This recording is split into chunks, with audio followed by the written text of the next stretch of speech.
ఏదో రకంగా జగన్ అరెస్టు చేయాలని చూస్తున్నారని ఆరోపించారు పేర్ని నాని.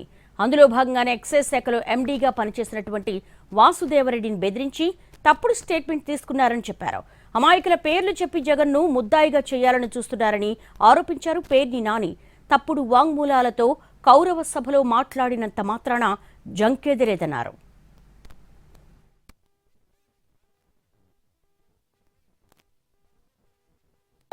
ఎక్సైజ్ శాఖలో ఎవరైతే ఎండీగా పనిచేసినటువంటి వాసుదేవరెడ్డి గారు ఉన్నారో, వాసుదేవరెడ్డి గారు 3 సార్లు కోర్టులో పిటిషన్ దాఖలు చేశారు. అయ్యా, నన్ను పోలీసు వారు వేధిస్తున్నారు, భయపెడుతున్నారు, భయభ్రాంతులకు గురి చేస్తున్నారు, నన్ను బెదిరిస్తున్నారు, 164 జడ్జి గారి ముందు వాంగ్మూలం ఇమ్మని చెప్పని,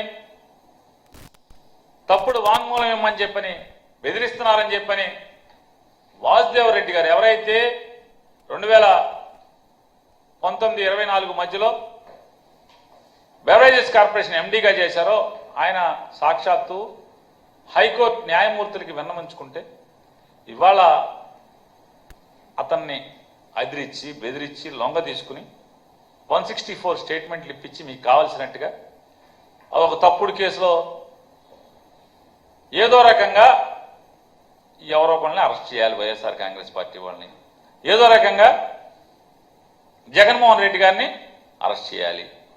ఎక్సైజ్ శాఖలో ఎవరైతే ఎండీగా పనిచేసినటువంటి వాసుదేవరెడ్డి గారు ఉన్నారో, వాసుదేవరెడ్డి గారు 3 సార్లు కోర్టులో పిటిషన్ దాఖలు చేశారు. అయ్యా, నన్ను పోలీసు వారు వేధిస్తున్నారు, భయపెడుతున్నారు, భయభ్రాంతులకు గురి చేస్తున్నారు, నన్ను బెదిరిస్తున్నారు, 164 జడ్జి గారి ముందు వాంగ్మూలం ఇమ్మని చెప్పని,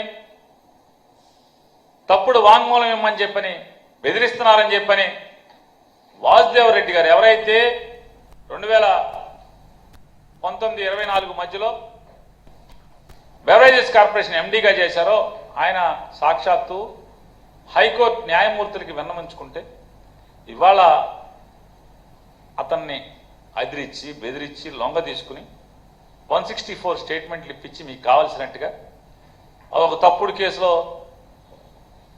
ఏదో రకంగా ఎవరో ఒకరిని అరెస్ట్ చేయాలి, వైఎస్ఆర్ కాంగ్రెస్ పార్టీ వాళ్ళని, ఏదో రకంగా